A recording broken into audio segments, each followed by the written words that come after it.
Hola, nos encontramos en esta nueva oportunidad para hacer algunos comentarios acerca de la religión en Mesopotamia, siempre con la intención de ayudarnos en estos estudios a distancia durante este semestre y este año tan particular en el que sé que juntos vamos a salir adelante. Bueno, de la religión mesopotámica debemos decir varias cosas. Algunas les van a resultar conocidas, algunas muy comprensibles, fáciles y quizás algunas le ayude a entender alguna otra situación. En primer lugar, debemos recordar que entre las civilizaciones más antiguas vamos a encontrar a la India, la China, Egipto y por supuesto Mesopotamia, la que se encuentra en el cercano oriente entre los ríos Tigris y Éufrates. Esta Mesopotamia es el nombre de una región, pero en ella hubo desde muy temprano, 3000 a.C., por ejemplo, ya ciudades como Ur, Uruk, Lagash, Kish, Uma, que son ciudades-estado y que en el transcurrir de los siglos van a tener relación política, militar, cultural con los acadios que habitan la parte más al norte de Mesopotamia. La fusión cultural de ambos es lo que dio como fruto la Gran Babilonia, ciudad y luego imperio, que va a ser la más conocida y la que va a marcar la pauta con respecto a muchas de las cosas que van a pasar en esta historia antigua. Ahora, en materia de la religión, debemos señalar que los mesopotámicos y los habitantes de Mesopotamia durante estos 2 milenios, o sea, los babilonios también, vamos a decir de que son politeístas. Concepto que conocen, que significa el tener muchos dioses. En algunos casos 3, 4, 5, 7, 10, se puede hablar hasta de un centenar de divinidades en algunos casos. Son politeístas, aun cuando ellos tienen, en todo caso, una pareja de dioses que son, como podríamos decir, los más importantes. Ellos son Marduk, que representa la masculinidad, un dios guerrero, un dios también castigador, un dios cuyo origen está un tanto perdido en lejanos mitos, también con un padre creador.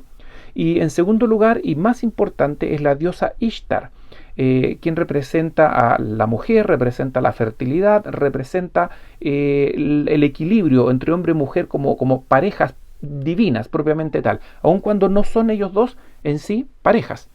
Pues bien, estos dioses son unos dioses que tienen una característica que podemos llamar zoantropomorfo, lo que quiere decir de que la materialización de su divinidad, sus cuerpos, como fueron tallados, como fueron esculpidos, dibujados, imaginados, son cuerpos que tienen parte humana y parte de animal. Puede ser alas, puede ser patas de algún felino poderoso, la cabeza de algún tipo de ave también. Y la idea de esto era para darles una característica de poder, una característica de superioridad, una característica que los pudiera vincular con algunas de las historias que explican el origen de estos dioses. Ishtar, por ejemplo, la diosa, es una diosa de la fertilidad, por lo tanto se ve permanentemente como una diosa asociada también a la vida sexual. Por otro lado, Marduk es un dios guerrero que va a ser reinterpretado en muchas otras culturas más adelante. Debemos agregar de que estos dioses, no solo los tres que les estoy mencionando, sino que la mayoría, o por decir casi todos los dioses mesopotámicos, son dioses que están totalmente vinculados, están estrechamente relacionados con la vida humana. No son dioses ajenos, lejanos, perdidos en montañas, en las nubes o en un Olimpo. No, están tremendamente cercanos a la gente, a las personas.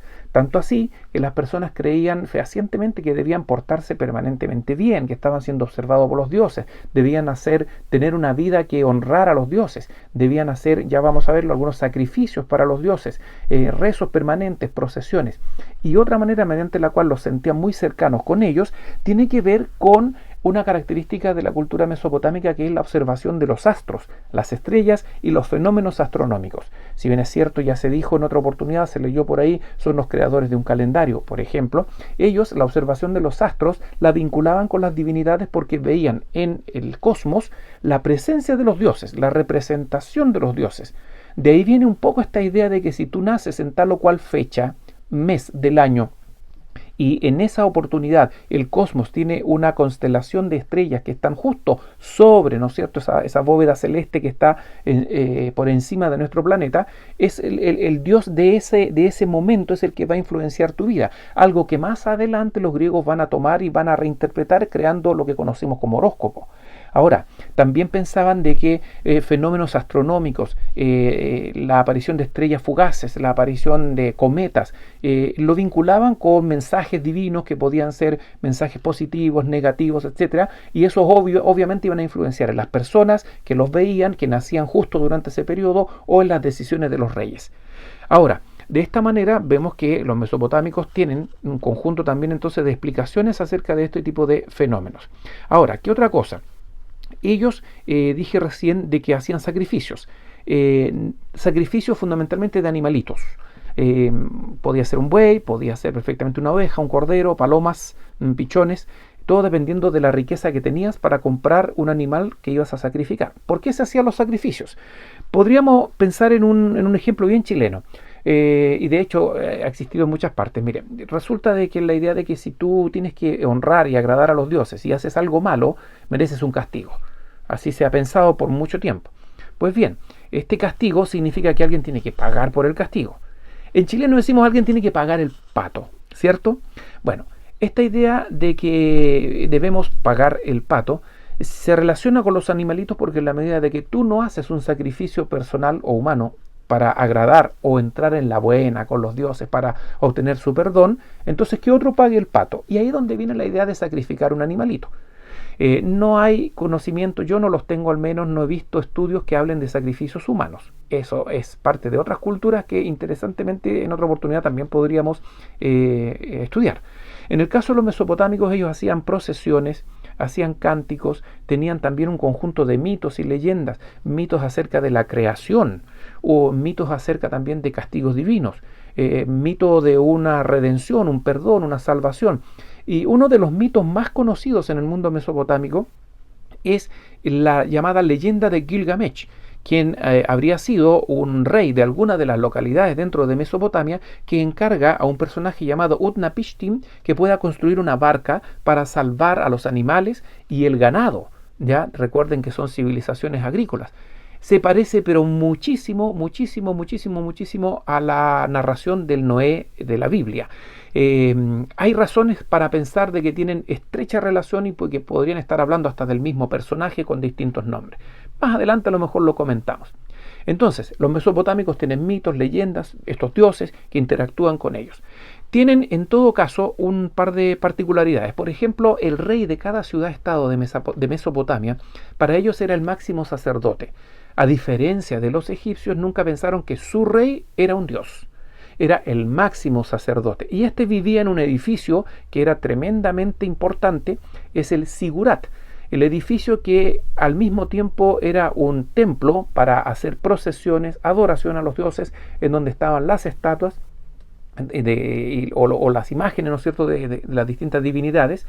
El Sigurat al mismo tiempo podía funcionar como banco y como mercado, ya que ahí podían hacerse transacciones comerciales y particularmente comprar los animalitos que luego iban a ser sacrificados. Era un punto de encuentro también de miles de caravanas durante siglos que cruzaron Mesopotamia y que llegaban hasta el templo para adorar a sus respectivos dioses.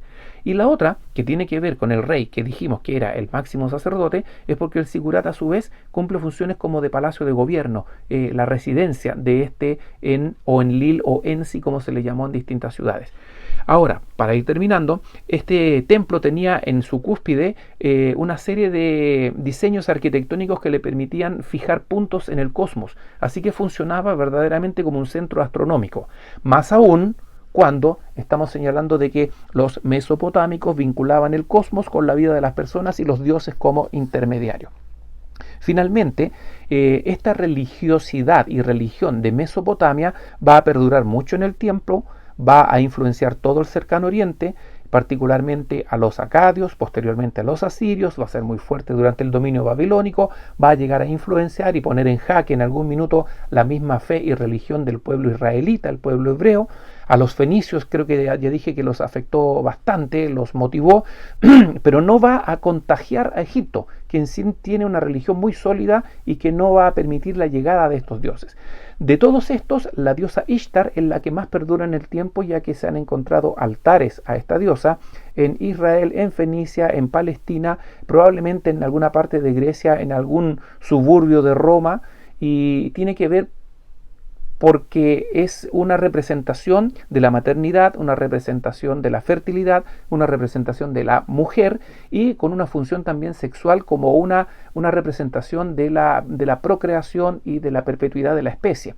Por eso Ishtar es una diosa que incluso va a sufrir transformaciones en estos otros puntos, pero su origen está ahí en la antigua Mesopotamia. De tal manera que un reemplazo total de la religión no habrá, pero sí una mezcla en el tiempo en la medida que van a llegar las influencias de los persas o también cuando los griegos van a conquistar esta parte de Mesopotamia. Ahora, con esto tenemos una idea más o menos de cómo el mundo mesopotámico estructuraba su religión y hasta dónde habría estado llegando su influencia. Recuerden, suscríbanse e inevitablemente, indiscutiblemente, hay muchos videos con imágenes, dibujos, reportajes de trabajos arqueológicos, etcétera, que podrían enriquecer estos comentarios, que como ya hemos dicho, apuntan principalmente a acompañarlos unos minutos en las lecturas y en los estudios. ¡Listo! Ánimo chiquillos, fuerza, nos vemos y nos encontramos prontamente. Chao, chao.